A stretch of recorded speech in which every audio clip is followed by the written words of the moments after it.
तो आज तारीख है 20 जनवरी और आज हम 19 और 20 तारीख दोनों का जितना भी इंडिया के लीडिंग न्यूज़पेपर है उसमें जितनी भी ऐसी न्यूज़ है जो हमें किसी भी एग्जाम के लिए जरूरी है वो सब कवर करेंगे।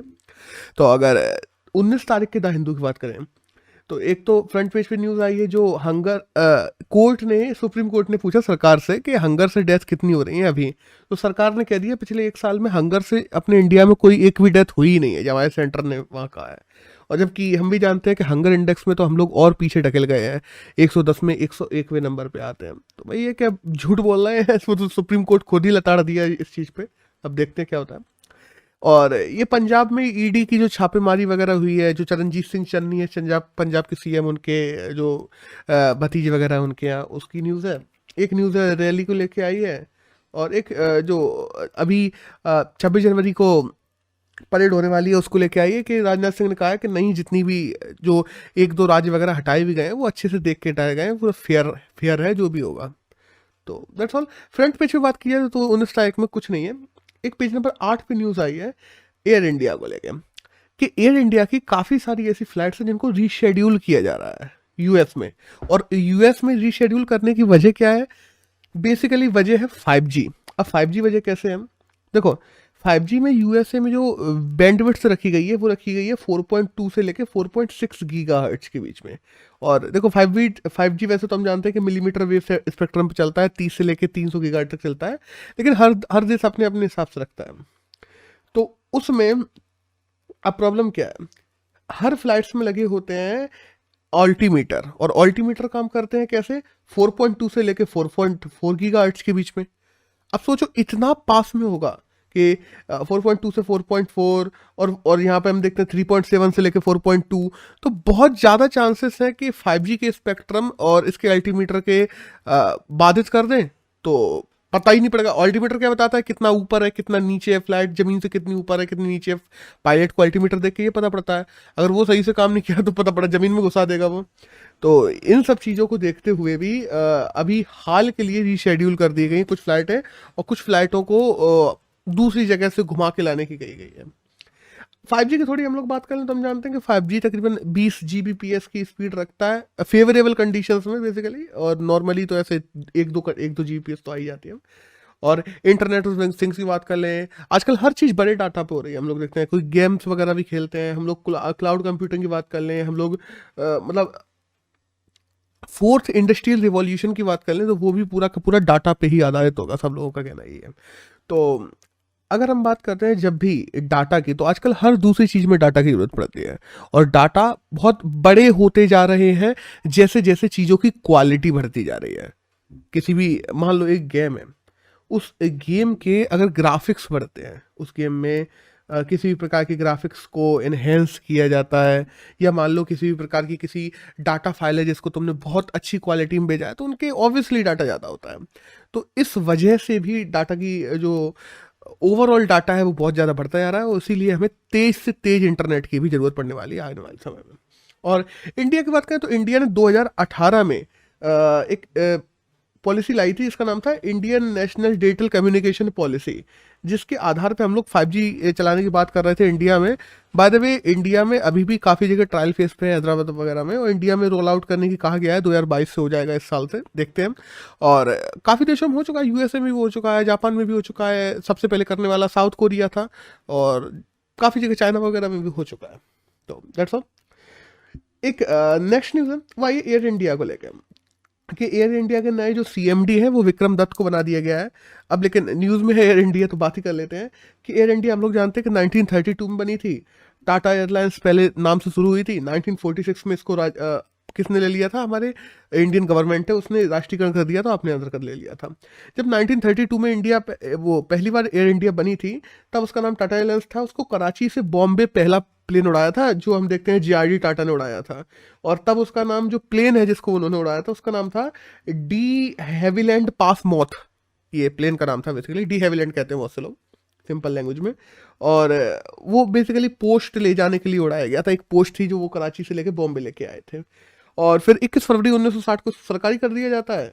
बाद में 2017 में हम लोग देखते हैं कि इंडियन एयरलाइंस का और मर्जर कर दिया जाता है 2007 में। तब से तो फिर सबसे ज़्यादा, अगर हम कहते हैं ना, एयर इंडिया की डूबने की सबसे बड़ी वजह क्या है? तो उसकी सबसे बड़ी वजह में से एक है कि इंडियन एयरलाइंस का उससे मर्जर, वो होते ही ऐसे नीचे चला गया पूरा ग्राफ। तो और फिर बाद में हम देखते हैं टाटा ने अभी वापस खरीद लिया है 2021 में। That's all.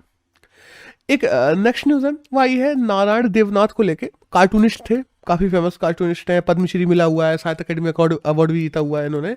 इनका निधन हो गया है, तो बस हमें पता होना चाहिए कि नारायण देवनाथ है कौन।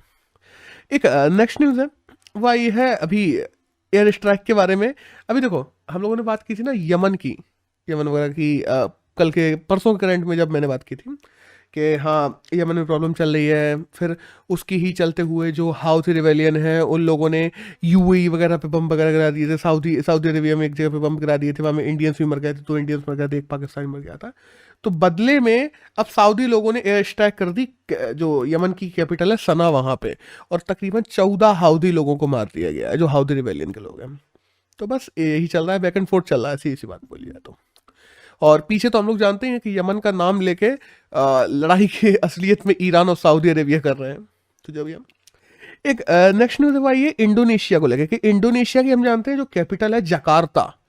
जैसे जैसे क्लाइमेट चेंज हो रहा है, जैसे जैसे सी लेवल राइज कर रहा है, जकार्ता पे जितनी पॉपुलेशन रहती है वहाँ पे उतनी नहीं रह सकती। वो एक टापुई हम जानते हैं कैपिटल है, और वहाँ पे 3 करोड़ से ज़्यादा लोग रहते हैं। बहुत बड़ी बात होती है, इतने तो ऑलमोस्ट हमारे दिल्ली में रहते हैं। और लेकिन दिल्ली टापुई देश नहीं है पहली बात तो, मतलब टापुई राजधानी नहीं है। तो उसको चेंज करने की बात आ रही है, इसलिए कि जो जो सी लेवल राइज हो रहा है, तो कुछ दिनों बाद में यहाँ पे इतने लोग नहीं रह पाएंगे और जकार्ता सिंक कर जाएगा। इसलिए ये लोग क्या कर रहे हैं, बोर्नियो आइलैंड है वहीं से थोड़ा दूर पे है, उसका नाम सुसंतारा नाम बदल दिया जाएगा।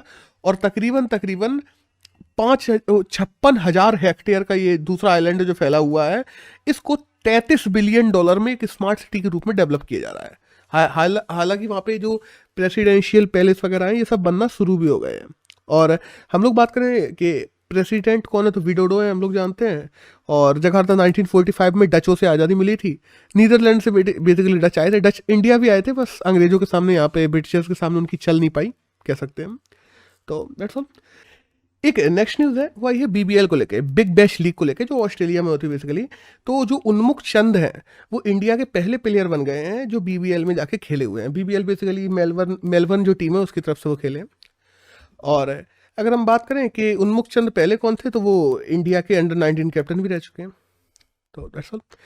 एक नेक्स्ट न्यूज़ है वो आई है यूरोपियन यूनियन के कैपिटल को वो प्रेसिडेंट को लेके। यूरोपियन यूनियन की क्या है, खुद की पार्लियामेंट वगैरह ये सब कुछ बनी हुई है। तो मेटसोला ब्रुसेल्स में इनका हेडक्वार्टर है, और मेटसोला नाम है एक लेडीज का, वो प्रेसिडेंट ऑफ पार्लियामेंट बना दी गई है किसकी, ईयू की। और ईयू की हम जानते हैं कि इस समय अगर प्रेसिडेंशियलशिप की बात करें तो वो फ्रांस पे ही है, तो उन्होंने ही बनाई है, सीधी सी बात है। और अगर ईयू बना कैसे था, कौन कौन सी ट्रीटी, तो हम जानते हैं ट्रीटी ऑफ पेरिस हुई थी, फिर ट्रीटी ऑफ रोम हुई थी। ट्रीटी ऑफ पेरिस 1951 में हुई थी, वहाँ निकल के आया था कि हमें ईयू जैसा कुछ बनाना चाहिए। फिर ट्रीटी ऑफ रोम हुई थी, फिर मार्शेट की ट्रीटी हुई थी, फिर उसके बाद में ट्रीटी ऑफ लिस्बन हुई थी 2000 में, बेसिकली 2000 में। और 2001 के बाद में हम लोग देखते हैं कि आज ईयू जिस फॉर्मेशन में है वो बन के आया था। That's all. एक नेक्स्ट न्यूज़ है वो आई है उमर अला बंदेला के बारे में, कि ये पाकिस्तान के नए चीफ जस्टिस बनने वाले हैं। बेसिकली बनने तो ये पिछले ही साल थे पाकिस्तान में, लेकिन फिर इन्होंने मना कर दिया था कोरोना वगैरह की वजह से, कि वो उन चीज़ों में लगे हुए थे, कोरोना के केसेस वगैरह, तो उन्होंने कहा था अभी हम नहीं बनेंगे। फिर कारभारी दूसरे को बना दिया गया था कुछ दिनों के लिए, तो अब ये बनने वाले हैं।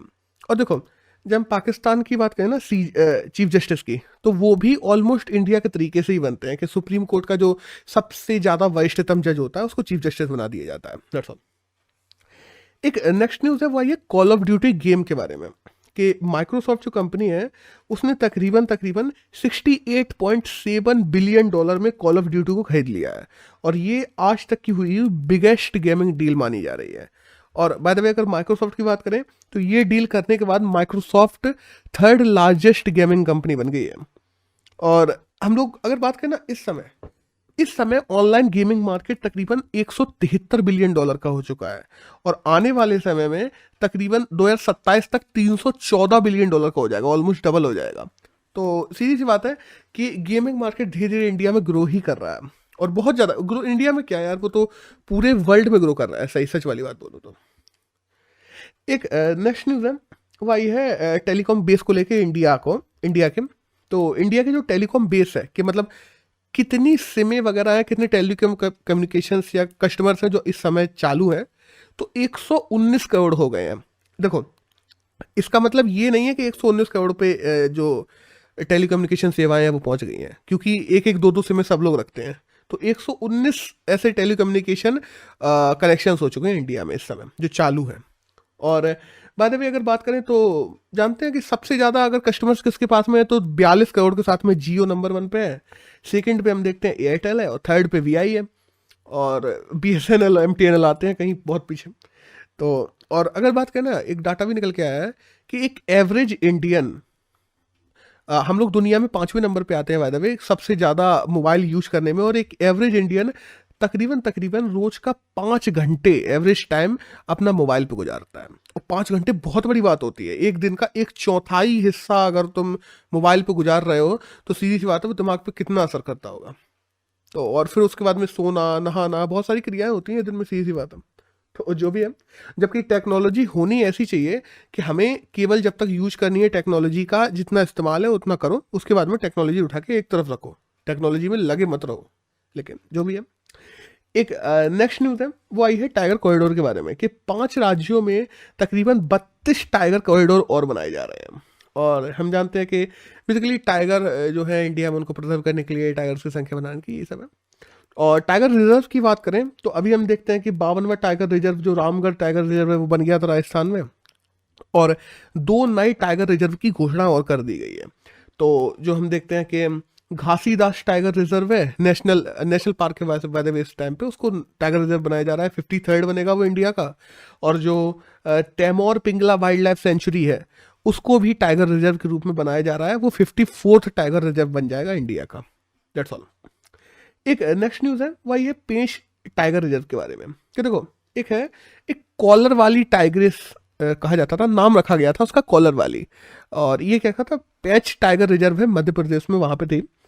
तो 16 साल की इसकी मृत्यु हो गई। इसमें इसके क्या कॉलर लगा दिया गया था गले में, और उसे ट्रैकिंग की जा रही थी पूरी तरीके से, कहाँ कहाँ जाती है, क्या करती है, कैसे करती है, पूरी जिंदगी भर ट्रैकिंग की गई। 15 साल ट्रैकिंग की गई है इसकी, 1 साल की थी तभी लगाया गया था। और इसने अपनी ज़िंदगी में टोटल 29 बच्चे दिए हैं, जिनमें से 15 बच्चे जिंदा भी हैं, मतलब ऑलमोस्ट आधे बच्चे इसकी जिंदा भी हैं। तो अगर टाइगर जनसंख्या बढ़ाने में कहा जाए तो इसकी बहुत बड़ी भूमिका रही है। और अभी कॉलर वाली टाइगर्स बहुत ज़्यादा न्यूज़ में भी थी, इसलिए मैंने सोचा कवर भी कर लें, क्योंकि बहुत अच्छा फेयरवेल दिया गया है इसको। That's all. एक नेक्स्ट न्यूज़ है, वो आई है ग्रेट रेजिग्नेशन को लेके। कुछ डाटा निकल के आया है यूएस में जो चल रहा है बेसिकली 2020 से। हम लोग जानते हैं, देखो एक तो कुछ की पर्सनल सिक्योरिटी के मामले हैं, कुछ जॉब सिक्योरिटी के मामले हैं, कुछ वर्किंग आवर्स बहुत ज़्यादा बढ़ गए हैं। इन सब के चलते हुए 2021 नवंबर तक अगर केवल बात की जाए 2021 में ही, तो 11 महीनों में 45 लाख से ज़्यादा ऐसे लोग हैं जिन्होंने रेजिग्नेशन दिया अपनी जॉब से। और अगर ओवरऑल ग्रेट रेजिग्नेशन की बात कर लें तो 7.5 करोड़ लोग हैं जिन्होंने यूएसए में रिजाइन दे दिया है। ये बहुत बड़ी बात होती है।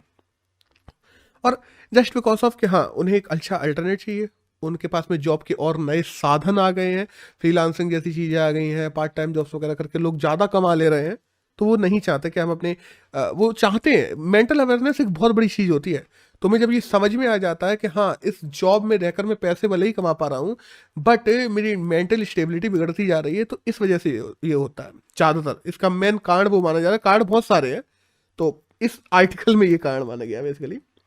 और भारत में भी अगर कहा जाए तो भारत में तकरीबन 51% लोग हैं जिन्हें अपनी जॉब पसंद नहीं है और वो कोई अल्टरनेट चाहते हैं। अब छोड़ नहीं रहे हैं वो बात अलग है, लेकिन उन्हें पसंद नहीं है। तो हर दूसरा बंदा भारत में ऐसा है जिसको अपनी जॉब पसंद नहीं है। That's all. एक नेक्स्ट न्यूज़ है, वो आई है world employment and social outlook report, IMF के द्वारा जारी की गई बेसिकली कल। और इसमें बताया गया है कि जो 20 करोड़ लोग हैं वो तकरीबन अनएम्प्लॉयड रहेंगे 2022 में। जिस हिसाब से इस समय कंडीशंस बन रही हैं, 20 करोड़ अनएम्प्लॉयड यूथ होगा जो 2022 में रहेगा। और अगर हम लोग बात की जाए ना कि ग्लोबल एवरेज, तो ग्लोबल एवरेज की बात की जाए तो तकरीबन 6.3% है जो यूथ है जो क्या रहेगा, अनएम्प्लॉयड रहेगा। अब देखो, लोग कहेंगे कि 6.3% एवरेज तो बहुत कम लग रहा है, और फिर इसके बाद में हम देखते हैं दूसरी तरफ के नंबर्स इतने ज़्यादा 20 करोड़ कैसे निकल के आ रहे हैं। तो इसका भी एक बहुत बड़ा कारण है। कारण बेसिकली ये है कि देश बहुत ज़्यादा है, कुछ छोटे देश हैं, बड़े देश हैं, तो इस वजह से एवरेज परसेंट निकला है। वो परसेंट अलग होता है, क्योंकि 1% जकार्ता और 1% इंडिया का यूथ बहुत बड़ा डिफरेंस डाल देता है, मतलब लाखों लोगों का अंतर हो जाता है उसमें। तो दैट्स ऑल। एक नेक्स्ट न्यूज़ है वह ये अंटार्कटिका के बारे में, कि अंटार्कटिका में एक मीटियोरॉइड है जिसका नाम है AL844001। तो इस मीटियोरॉइड की अभी थोड़ी और जांच की गई, तो जिसमें ये पता चला है कि मार्स में भी कभी लाइफ होती थी। बेसिकली ये मीटियोरॉइड मार्स से आके गिरा है। इस मीटियोरॉइड की जब जांच की गई तो पता पड़ा है कि वाटर और रॉक, उनको आपस में टकराने के बाद जो क्रियाएं होती हैं, उसके बाद में जो पार्टिकल्स वगैरह रॉक पे पाए जाते हैं, मतलब जैसे मॉलिक्यूलर डिफरेंसेस पाए जाते हैं, वो डिफरेंसेस इस रॉक पे देखने को मिले हैं। तो इससे ये पता पड़ता है कि हाँ, एक समय था जब मार्स पे भी पानी हुआ करता था। तो दैट्स ऑल। एक नेक्स्ट न्यूज़ है वो आई है सुमित भोले के बारे में, कि हम जानते हैं जो इंटरनेशनल फोक एंड फेस्टिवल जो इस समय चल रहा है दुबई में, उसमें गोल्ड मेडल जीत लिया है सुमित भोले ने। तो सुमित भोले हमें वैसा नाम पता होना चाहिए, इससे ज़्यादा कुछ जरूरी नहीं है।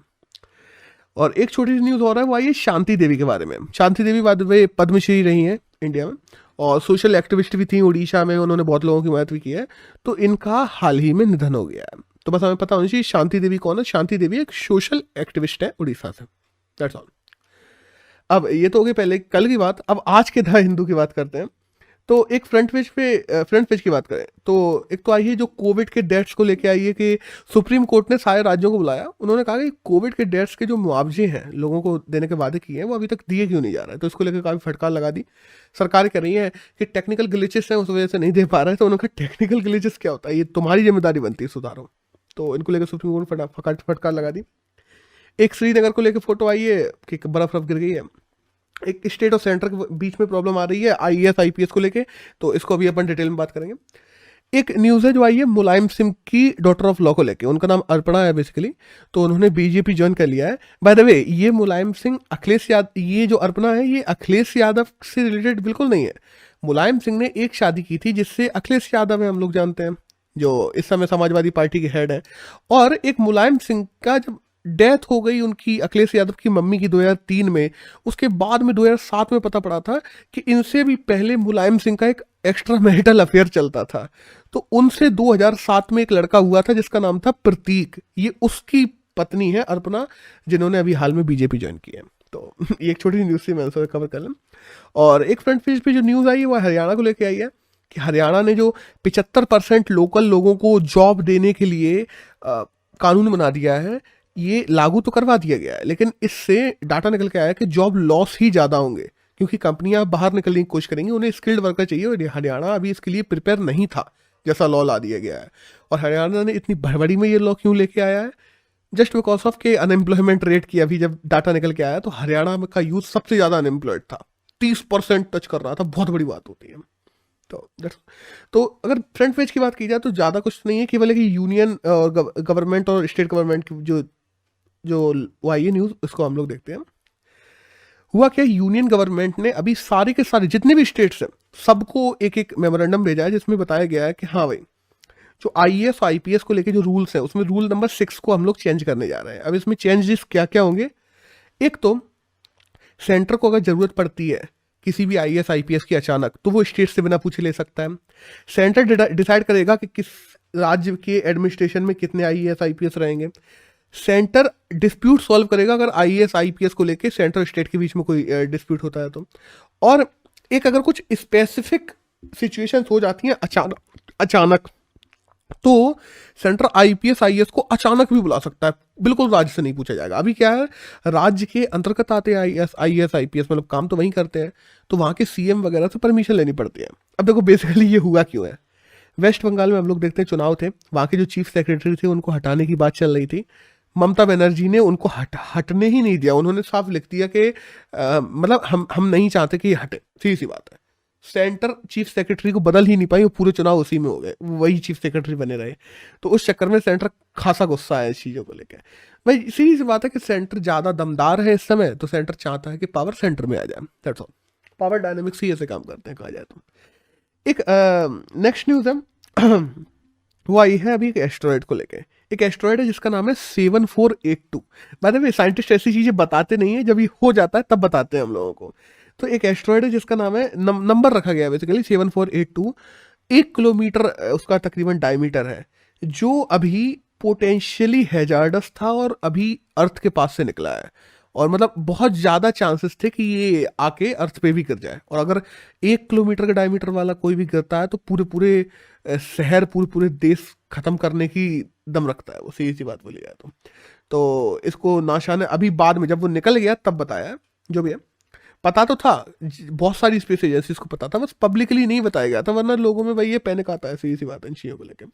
और अगर हम लोग बात करें कि हाँ हमारे पास में ऐसी चीज़ें भी हैं, डार्ट मिशन जैसी चीज़ें हैं नासा के पास में, कि अगर आता तो उसको डाइवर्ट किया जा सकता था, कोई सीन नहीं था अभी तक। अगर सबसे ज़्यादा कहा जाए कि एस्ट्रॉइड्स की बात की जाए, कि एस्ट्रॉइड्स तो छोटे मोटे तो गिरते रहते हैं, और हम जानते हैं चिक्सलब जो मैक्सिको के पास में गिरा था, हम लोग जानते हैं, चिकलब बोलते हैं कुछ बहुत से लोग उसको।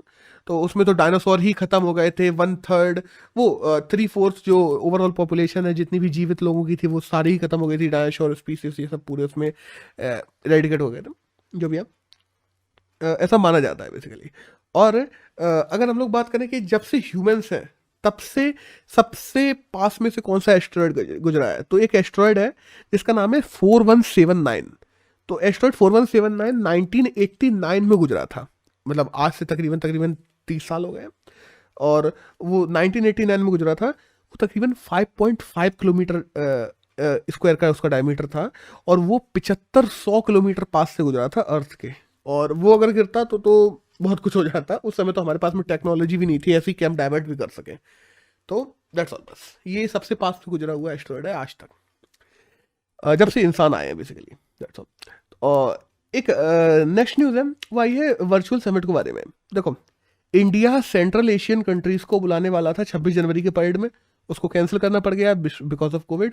तो एक वर्चुअल समिट 27 तारीख को की जाएगी, जो प्रेसिडेंट होंगे और उन जितनी भी सेंट्रल एशियन कंट्रीज है पांचों, उन सबके भी प्रेसिडेंट्स होंगे, तो सब लोग बैठ के एक वर्चुअल समिट करेंगे बेसिकली।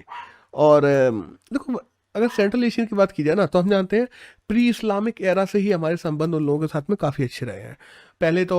और बहुत से लोग कहते भी हैं कि आर्यंस जो है वो सेंट्रल एशिया से आए थे, ये भी चीज़ है कि हम लोग भी खुद सेंट्रल एशिया के हैं, ये भी माना जाता है।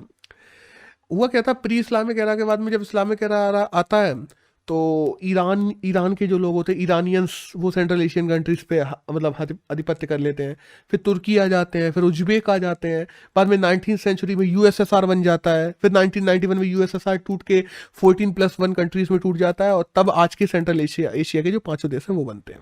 दैट्स ऑल, बस। हाँ, अगर कहा जाए, मैं यहाँ पे तो नहीं बता रहा, लेकिन हाँ हमें पता होना चाहिए कि वो 5 देश किस किस से बाउंड्री बनाते हैं, क्योंकि सेंट्रल एशिया के देशों को कभी भी पूछ लिया जाता है, और रशिया और अफगानिस्तान इनसे ये सारे के सारे देश बाउंड्री बनाते हैं, और बहुत ज़्यादा न्यूज़ में भी बने रहते हैं, ये तो हमें पता होना चाहिए।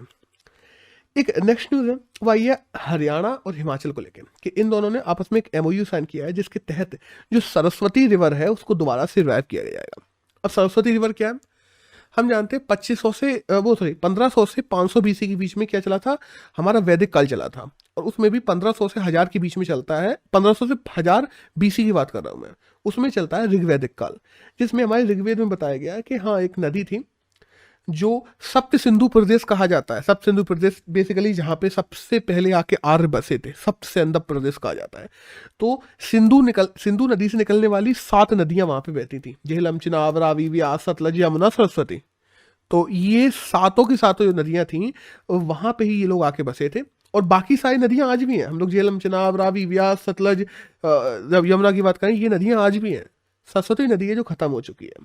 तो वैदिक कालों के हिसाब से उत्तराखंड से शुरू होती थी, गुजरात तक जाके खत्म होती थी। तो उसी आधार पे इस नदी को फिर से रिवाइव किया जा रहा है, और इसके लिए MOU साइन हुआ है। अब देखते हैं रिवाइव कब तक कर पाएंगे, लेकिन हाँ ये है कि इसके लिए काम तो शुरू हो चुका है। और बाय द वे, अगर बात की जाए ना, सरस्वती रिवर की बहुत से लोग मानते हैं ऐसे यूपी से होकर बहती थी, ऐसा नहीं है। हमारे कहीं भी अगर हिस्टोरिकल फैक्ट्स की भी माने तो यूपी से होकर तो कहीं भी सरस्वती नदी कभी नहीं बहती थी।